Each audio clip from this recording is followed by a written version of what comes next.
Have you ever wondered what happened to Pontius Pilate after condemning Jesus? Was he punished for what he did? His end was darker than you imagine. Stay with me, because today I will tell you the tragic death of the one who ordered the crucifixion of the Nazarene. Who was Pontius Pilate really before being marked in history for condemning Jesus? Much is said about his role in the crucifixion, but little is known about his earlier life and his context as a Roman governor. Pilate was the 5th prefect of the Roman province of Judea, governing approximately between the years 26 and 36 A.D. during the reign of Emperor Tiberius. His position was not merely symbolic. He was responsible for maintaining order, administering justice, and collecting taxes in a region especially problematic for Rome. He belonged to the equestrian order. That is, he was not a senator, but he was still a high-ranking officer. His appointment to office may have been secured through political connections within the imperial circle, which was common in Roman administration. Judea, a land of deep religious and political tensions, represented a tremendous challenge for any governor. The Jews resented Roman domination, and any misstep could spark unrest or rebellion. Historical sources, such as the Jewish historian Flavius Josephus and the philosopher Philo of Alexandria, describe him as authoritarian, inflexible, and cruel, known for provoking the Jewish people on more than one occasion. He is accused of using temple funds to build an aqueduct and of placing Roman standards with the emperor's image in Jerusalem, violating Jewish religious law. These incidents not only caused scandal, but also cast doubt on his ability to govern with wisdom and diplomacy. Before Jesus' trial, Pilate had already shown himself to be a controversial governor. Understanding who he was and how he acted helps us see his role in the crucifixion not as an isolated event, but as part of a pattern of questionable decisions and unresolved tensions. Was Pontius Pilate simply a functionary obeying orders, or a key player in Jesus' condemnation? The scene of Jesus' trial is one of the most remembered and debated in history, and at its center is Pilate, the Roman governor who had the power to free or condemn the Nazarene. His decision, seemingly full of doubt, marked a before and after in the history of Christianity. The Gospel accounts present Pilate as insecure, pressured by circumstances.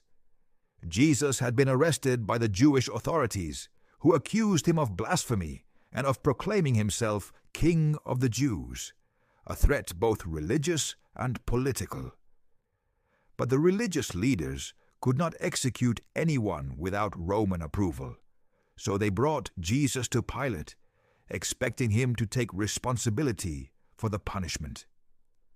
Pilate interrogated Jesus, and according to the biblical texts, found in him no guilt worthy of death.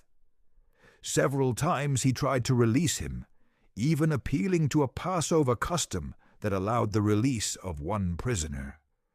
But the people, stirred up by the religious leaders, demanded the release of Barabbas, a criminal, and insisted on Jesus' crucifixion. Under this pressure, Pilate decided to give in. One of the most symbolic moments in the whole episode is when Pilate washes his hands before the crowd. With this gesture, according to Matthew's Gospel, he wanted to make it clear that he was not responsible for the blood of this innocent man. But history and tradition have not absolved him so easily. For many, that washing of hands was an act of cowardice, a way of escaping a responsibility that was solely his. Beyond the biblical account, we must consider the political context. Pilate was under constant surveillance from Rome and had already had several clashes with the Jewish people. Another disturbance could cost him his office, or even his life. Some historians believe that, more than a lack of character, his decision was pragmatic, sacrificing one man to avoid a revolt and secure his position. However, this decision would mark him forever. It is interesting to note how each gospel presents a slightly different version of Pilate's role.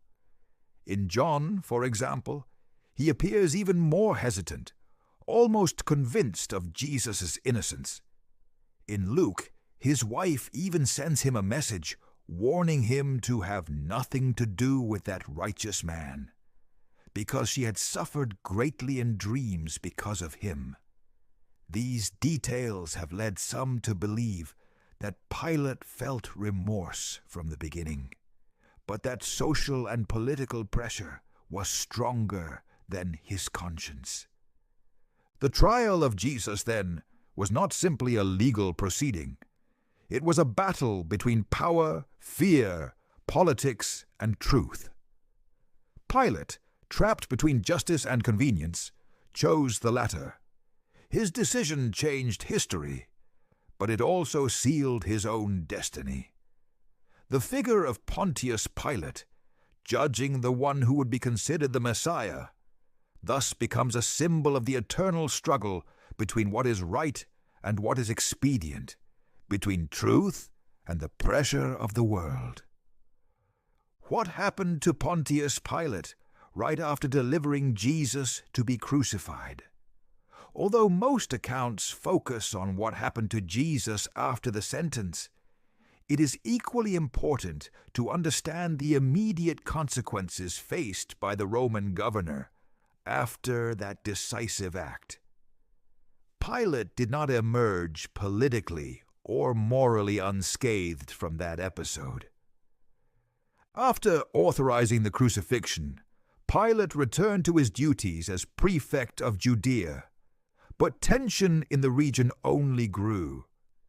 His relationship with the Jewish authorities was already fragile before the trial, and the incident with Jesus only deepened that distrust. For many in Judea, Pilate had once again shown his disdain for the beliefs and traditions of the Jewish people. The execution of a man whom some considered a prophet, and even the Messiah, was not seen as a mere Roman punishment, but as yet another provocation. From the empire's perspective, Pilate was also coming under closer scrutiny. Emperor Tiberius valued stability in the provinces, and Pilate was gaining a reputation as a problematic administrator. Years earlier, he had already been denounced to Rome for his excessive violence against the Jewish population, and his reputation did not improve after the case of Jesus.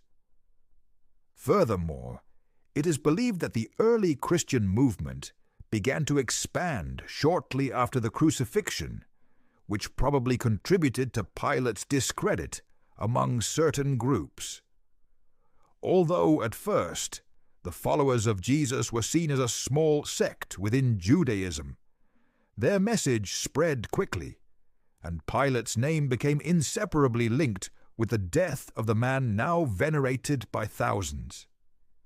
In summary, after the crucifixion, Pilate did not gain peace or stability. On the contrary, his position became increasingly uncomfortable, both for the local authorities and for Rome. His fate was already at stake, though several years would pass before his downfall became official. Have you ever wondered what happened to Pontius Pilate after condemning Jesus? His fate is a mystery that has intrigued historians, theologians, and curious minds for centuries. Although we all know his role in the crucifixion, the truth is that there is no single, definitive account of how his life ended. There are several versions and legends that try to explain his end, and today we will explore the most important and fascinating ones.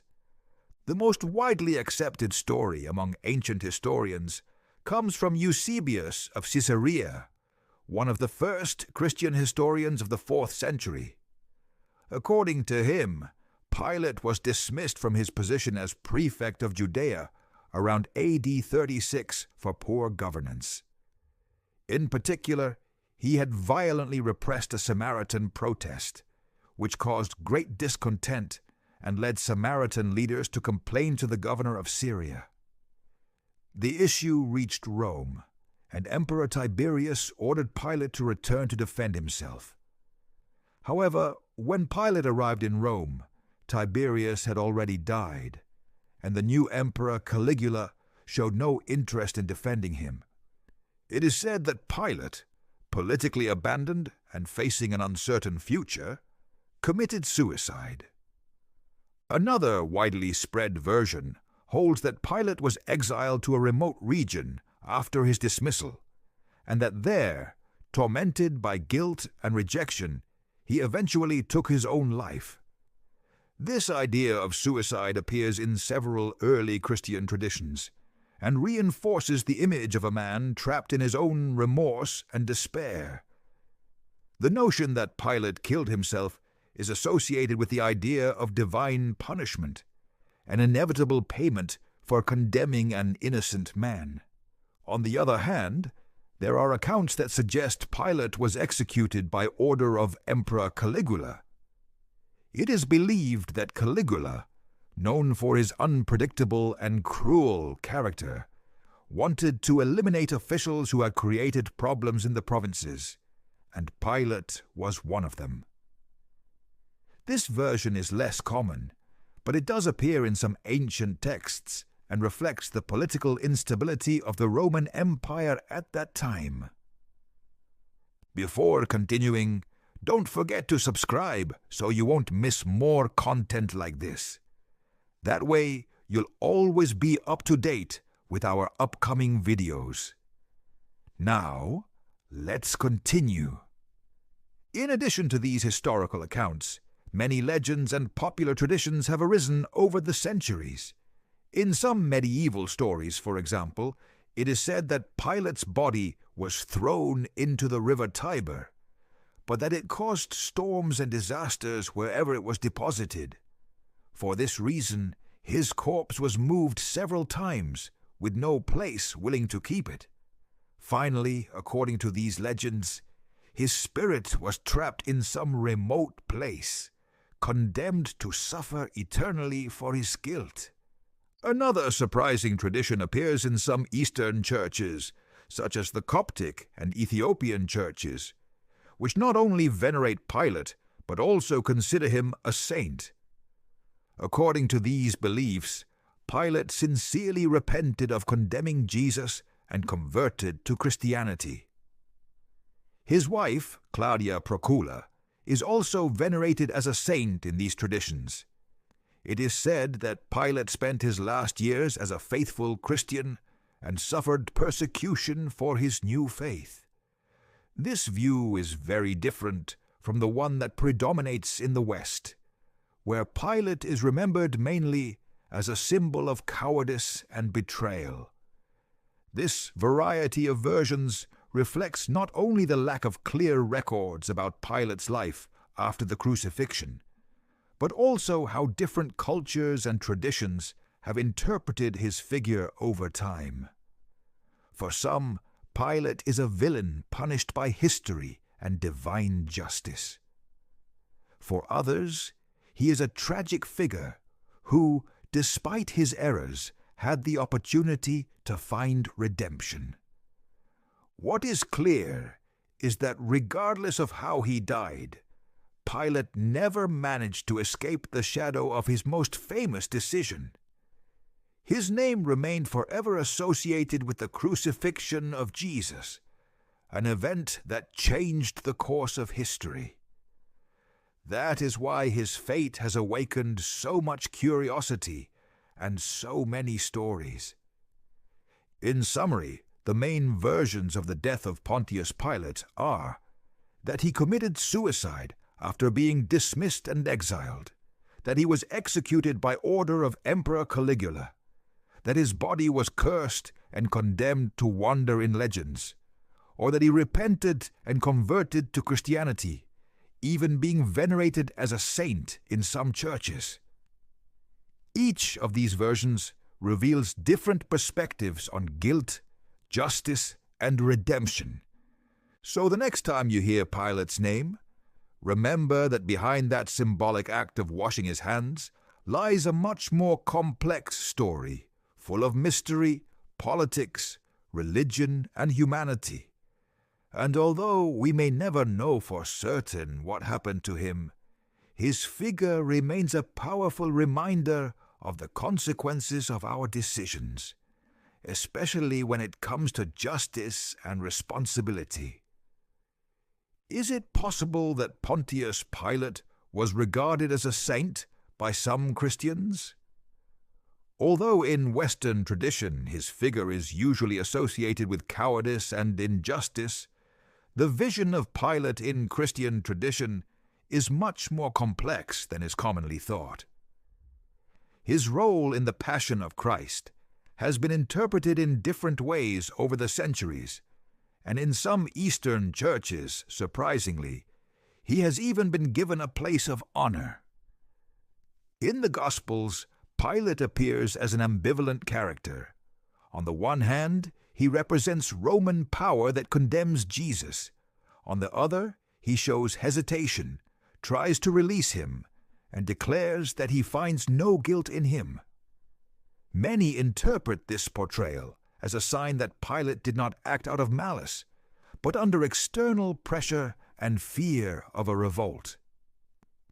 In Matthew's Gospel, his wife even sends him a message, warning him not to be involved in condemning Jesus, because she had suffered greatly in a dream about him.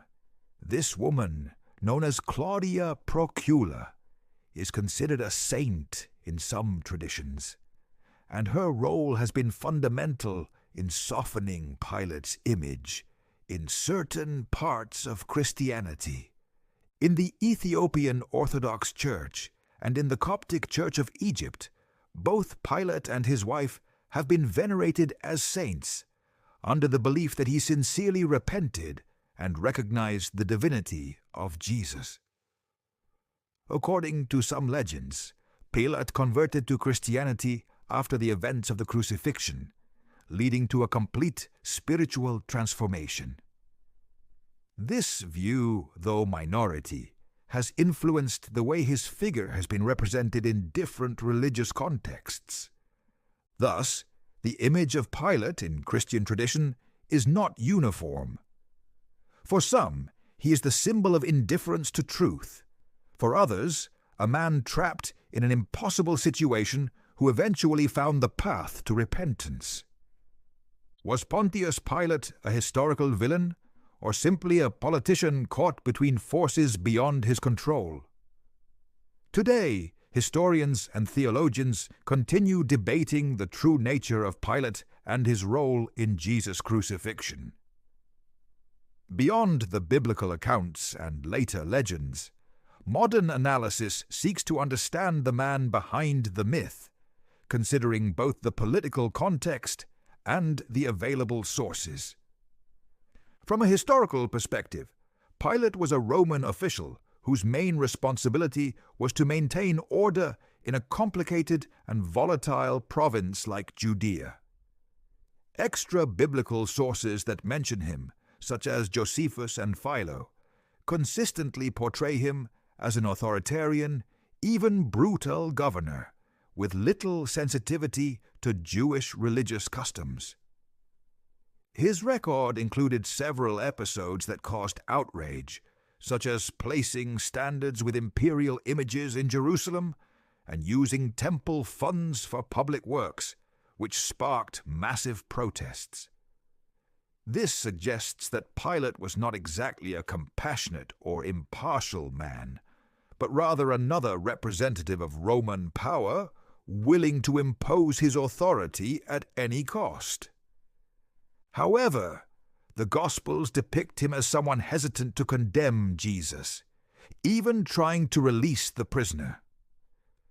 Many scholars believe this portrayal may have been intentionally softened by the early Christians, who sought to distance their faith from conflict with Rome, especially after the destruction of the temple in AD 70.